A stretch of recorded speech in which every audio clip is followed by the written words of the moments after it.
What's going on out there, peeps? All right, let's get into what's going on in the silver market because a lot of people got a lot of questions and there's still some misunderstandings that we need to get cleared up. But this is a good sign. Now, for the life of me, somebody posted this in our group, and I take a screenshot so I could give props to the person who left the article. When I went back in there, I cannot find who posted this damn article, so I apologize. But somebody in the group posted this article, and I want to say thank you because it is a good article. We're going to get into that here in just a minute. Just a quick reminder, if you are thinking about getting into precious metals, please give our friends over there at Money Metals Exchange a consideration. The link is in the description. If you're a first-time buyer and you buy more than $100 worth of precious metals, use promo code Pimpy, P-I-M-P-Y, and you will get a free half ounce of silver. Over here we have Pimpy's Investment Chat, same name as the YouTube channel. Over here we do talk about gold, silver, cryptocurrencies, as well as foreign currency investments.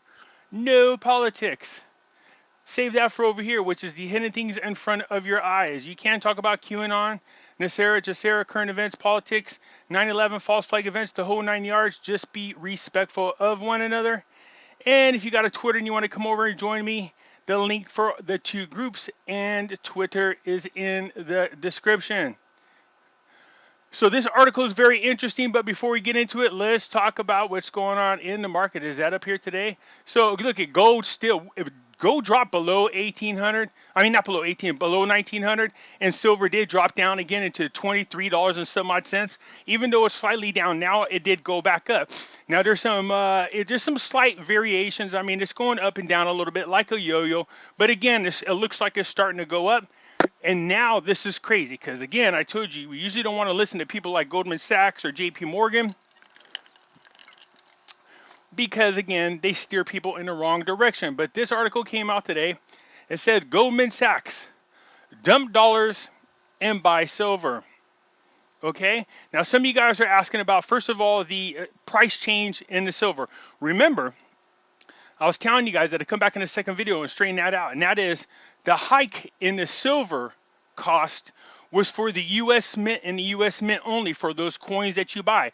That's why I did actually 3 videos in all, trying to make sure that you guys could see what I'm talking about, those special codes.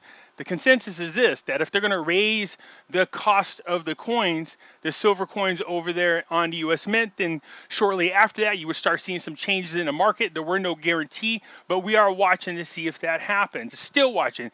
The other thing is, yes, we are in the middle of the IMF meeting. That is happening. Again, I told you there was speculation that, or talk about the U.S. dollar possibly being removed out of the SDR basket by Trump, or the IMF removing the U.S. dollar as the possible international reserve dollar, or that they might put gold into the SDR basket and add it to it. And that would, again, all three would help us with our gold and silver. Okay, still watching for that. There's no information that's out yet. Again, that's just speculation, but it's expected. So we'll see what happens. This is why I'm driving myself bonkers trying to keep up with everything, because they overlap. Because in addition to that, they're also talking about, the BIS is talking about a global currency reset. Okay, so all these things are all overlapping with one another, and you can't go batty trying to keep up with all of it. And so again, you guys, as the news comes out, I will share with you, okay? So right now, we're just in that weird holding pattern, waiting to see if there's any kind of news that will happen one way or another. Although this article is interesting, Goldman Sachs, dump your dollars and buy silver. So this came out today, okay? Sell dollars and buy silver. That's Goldman Sachs' recommendation. That's what they tell their investors, but they go out in the public and they tell them something different. Peter Schiff has been warning about a dollar collapse, and now the mainstream is even getting bearish on the dollar. For those you don't know what that means, bearish means the value is going down. Bullish means the value is going up. So bearish on a dollar, people are thinking that the dollar is going to lose its value. If it does, that means other currencies can rise in exchange rate against it. For those of us holding on to Vietnam Dong or the Iraqi Dinar, that would be a good thing if the dollar continues to lose its value. I mean, it's bad for us in here because of our purchasing power would not be good, but for our investments, that would be good. When the dollar continues to lose its power, people start turning to cryptocurrencies or gold and silver. And a lot of you guys are asking me about cryptocurrencies. I have seen the market. I did see it. It kind of ran up and then kind of slowed down just a little bit. And it's been kind of just like gold and silver. It'll go up a little bit, go down a little bit, go up a little bit, go down a little bit. And yeah, people are turning to Bitcoin as a as a safe haven, just like you would with precious metals. Okay, but again, you can't. For those of you who are newbies in investing, you will see the markets jump up and down from time to time, and you can't get emotionally involved. You got to understand that this happens. So whatever investment you want to jump into it. Yeah, they're still up there pretty good. You can see again, Bitcoin's almost at 11,500, somewhere in that neighborhood, or close to it, or just a little above 11,400 bucks. Ethereum's still up there near 380. XRP again, petering out, just sitting there around 25 cents. Where we at? Chainlink. Chainlink's still doing good. Look at this. This is a 4% increase. So here's the big ones right here. So 3% increase for Bitcoin. That's good. 3%, 9% for Bitcoin Cash. That's a pretty good jump. Again, you don't want to look at the dollar amounts. You want to look at the percentages. All right. Look at this. Where you at? Monero. That's a 10% increase. That's pretty good. You know what I mean?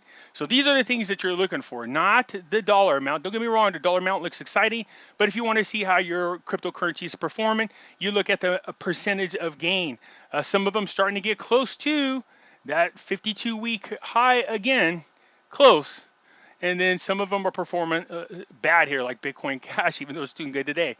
Gold and silver, where we at? I told you guys it's been sitting around there, and they're still sitting around the same place. They look red, but they've been sitting in the same areas for quite some time.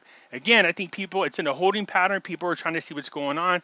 And those that want to, the big dogs, the so-called elite, are trying to do what they can to shake the market, get people to part with their monies so that they can buy them up cheap. But it's just a bubble that's getting ready to pop here. Some banks are stopped shorting, so we'll see what happens. So anyways, in here it says, in response to the economical shutdown imposed by the governments to deal with the Rona, the Federal Reserve is printing money to infinity and beyond. On top of that, it has shifted its inflation targeting to allow inflation to run hot, meaning there is no end in sight to the currency debasement. This is bearish, which means it's going to go down in value. This is bearish to the dollar. And an article published in Reuters last month quoted a number of mainstream analysts talking about dollar woes. Again, if you're holding on to precious metals, this is good news to you. You know what I mean? Because this means the value will go up. People still got time, so keep going. Just because we are in the middle of October and there's a bunch of things happening, don't let that hold you back. Jump all over it as much as possible. So Goldman Sachs has jumped on the bandwagon, saying in a recent report that the risks are skewed towards dollar weakness. Analysts seeing an increasing likelihood of a Biden victory in the upcoming election. That's not going to happen. I'm going to tell you this right now. The only way you could do this is if it's rigged. I don't know if you've seen any of these rallies. There is spontaneous rallies popping up around the world for Trump. Biden had his biggest crowd ever the other day. Finally, his biggest crowd at a rally. And guess what? They were all Trump supporters mocking him. Yeah, go figure. So you don't see these types of rallies. Don't make every excuse. Oh, yeah, they're just social distancing. So, no, Trump's going to win. So a likely victory? No. A blue wave U.S. election and favorable news on the vaccine timeline could return trade-weighted dollars and DXY index to their 2018 lows. So you're going to see the Republicans keep the Senate. You're going to see Trump keep the presidency. And possibly the Democrats keep the House. They'll try to impeach him again. There's no doubt about it. They'll make that attempt. But they're not going to be able to stop him. He's going to serve a second term. We need to make sure that he gets control of both. We will see what happens. Goldman sees a broad-based dollar weakness and recommended shorting the greenbacks against the Mexican peso. I told you guys, peso is another one of those currencies that get ready. They're going to go up in value against the dollar as well. So not just the Iraqi dinar or the Vietnam dong, but I also said the peso. Okay, remember the trade deal that they had, part of the agreement is if any vehicle manufacturing is going to stay in Mexico, they had to agree to at least match the wages over here that the Americans get, which I think the minimum or the base fee was $16 an hour. That's pretty big. And I would imagine that's going to affect the economy just a little bit. We'll see. Anyways, during his speech at the Money Show in August, Peter Schiff said the government is trying to replace the economy with a money printed press, and he warned that the dollar crisis is looming. You guys, we are sitting on a bubble. I told you we are on the cusp of the largest transformation of wealth we have ever seen in our lifetimes. Only 1 in every 1,000 people will be in position to benefit from this. This is going to be one of those times where precious metals won't just preserve your wealth, but they're going to also make sure you gain wealth. So don't stop. Keep going, you guys. Stop worrying about what's going to happen immediately. I'm watching. I'll let you know when the big changes happen. But until then, you guys find some type of sense of urgency and keep stacking up on your precious metals. Now here it says, keep in mind, dollar weakness is also bullish for both gold and silver. In a separate report, Goldman analyst said recommended buying silver. He said that the white metal is obviously beneficiary of the global move towards solar energy. And they're building solar farms all over the place. The problem with solar panels are this. They're expensive and the maintenance is really expensive. So they're not even truly, as much as they are producing energy. So there's a new type of solar panels that are supposed to be coming out. Again, still using silver, but are a lot more effective and cost efficient. The panels that are out there now are no bueno. Silver is a vital component in the solar energy sector, and a solar power generation is expected to nearly double by 2025. A report by the Silver Institute earlier this year projected that a combination of global efforts to reduce fossil fuels reliance, as well as legislation to lower carbon emissions and favorable government tax policies, should result in a continued expansion of solar panels installations over the next decade. But that's not the only thing. Also keep in mind, they use these precious metals for jewelry and most of your computers, your cell phones, all those types of things. Silver is second only to oil in industry uses. A recent report by the World Bank forecasted by 2050 consumption of silver in energy technologies could grow dramatically, reaching a level equivalent to more than 50% of the current total silver demand, the largest portion of any non-battery metal. This is what I was talking about. This is the time now. Remember I showed you guys that article with the Rothschilds for 261 years. They have this vault in their house and they've been passing on the knowledge and passing on the wealth from one generation to the next. This might be that time for you to start doing it. Don't say that you can't do it. You got to start somewhere. Someone needs to be the first step on this journey. So whether it's your generation or the next generation, you start getting your family, start buying precious metals, start storing up on them.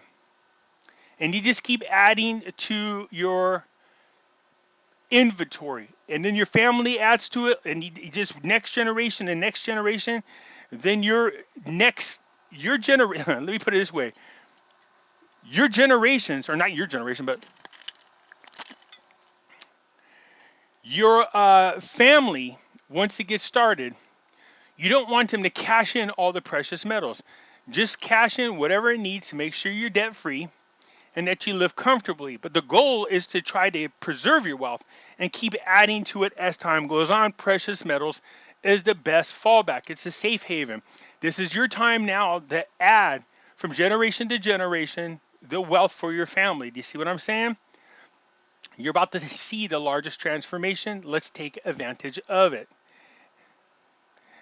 Over here it says, let's see here. According to the Goldman Sachs, according to the Goldman report, global solar installations are projected to raise 50% between 2019 and 2023. Good. But he also said an upward solar surprises from the base case scenario, including the U.S. and China extending the solar installation panels. And if Biden wins, he has a plan to proceed with 500 million new solar panels in the U.S. over the next 5 years. This could lead to the rise of 15% in global solar installation. Every time you hear about global increase in installation, think cha-ching for silver. Okay? Silver is coming off its best quarter since 2010, and the fundamentals indicate there is still plenty of upside. Plenty. We just seen gold move from a tier 3 to a tier 1 asset by the BIS, meaning there's no risk. They're projecting that that metal, gold, will continue to go up for some time. That means they're anticipating precious metals really getting ready to skyrocket here at any moment. On the supply side, mine output fell. Of course it fell due to the Rona. It fell because it reduced the amount of time people could work and those who could go to work. So what happens is these mining companies are going there and they had to decide, or mint, I should say, the minting companies had to decide, do they want to print gold today or do they want to print silver, causing a shortage in coins minted for precious metals only. And some of the mines were shut down. It wasn't profitable enough to have the people working there if they couldn't do it at full speed. Some mines closed down. This is causing a shortage. So talk about a crazy combination of the Rona, the economy being affected, and the fact that you're now the inventory of precious metals is getting scarce. This is good for those of us who have it. The silver gold ratio remains high, indicating that silver is still historically undervalued compared to gold. After closing under 70 to 1 in August, this spread has jumped, running close to 80 to 1. Well, what do you mean? Last July, if you remember, it was like 118 to 1. So I think last night I did an example on a video. I think we are at, I think it was, maybe I'm wrong, 78 to 1 is where we were. So again, we want to watch that ratio. When it's that high, you want to buy silver. Okay, silver definitely. On the supply side, mine output fell. Okay, because of the Rona. I just talked about that, but I obviously missed the paragraph up above. My bad. Many major mines were forced to shut down due to the Rona. Analysts at the Silver Institute say that expected mine supplies to continue its 4-year slide. Even with most mines back online, the Institute projects a 7% decline in mine output this year. Global mine production fell by 1.3 in 2019. So looking at the bigger picture, the bigger drive for precious metals continues to be the Federal Reserve monetary policy. In order to turn bearish on gold and silver, you have to believe that the Federal Reserve is actually going to tighten monetary policies and the dollar is going to remain strong. Both of these prospects seem pretty implausible. Even the mainstream is starting to see this. There was also another article out that was talking about the amount of gold being shipped into New York. It's large. When we saw that May report saying that 111 tons of gold were bought, that was supposed to be a record. I just seen articles when they have moved somewhere in the neighborhood of, I think it was in August, 700 tons of gold. So the banks are storing up. There's no doubt about it. All these people are getting ready. Central banks everywhere are buying precious metals. There's a strain on the economics to the point where they had to add to the number of people that they bought or got their precious metals from, silver especially. So you guys, it's looking good. I just wanted to show you this article. I appreciate the person that brought this to my attention. This is good news. This is what we want. Again, I'm still watching all the other stuff, and I will keep you. Here it is. The ratio is right here. It's 78.37. So in other words, for every, if you want to trade, you would need 78 ounces of silver, and you can exchange it for just 1 ounce of gold. That ratio is too high. When you see it this high, that means buy silver. And when the ratio gets somewhere around 20 25, 20, 15, somewhere in that neighborhood. Then start trading some of your silver over for ounces of gold and then hold on to it. That's how you continue to get rich, okay? Wealthy. All right, anyways, this is a good article, and this is what I was talking about. Look, everybody is positioning themselves. Mutual funds, I mean, not mutual funds, corporations, pension funds is what I wanted to say. You know what I mean? You're seeing these hedge funds. You're seeing wealthy billionaires, all of them moving into precious metals. All right, you guys? So it's looking good. I'll keep an eye on it. As any news comes out, trust me, I will share. I know a lot of you guys are going, what's going on? What's the news? Nothing yet. I can't keep reporting, every hour, so I got to watch what's going on and then get back to you when I can. All right, you guys, but this is a good article. This is good news. I told you, moving into precious metals is probably one of the smartest things you ever done. All right, you guys, hit the thumbs up button. If you're not a subscriber, please do so, because when you do, it helps out the channel, and I surely do appreciate it. Thank you.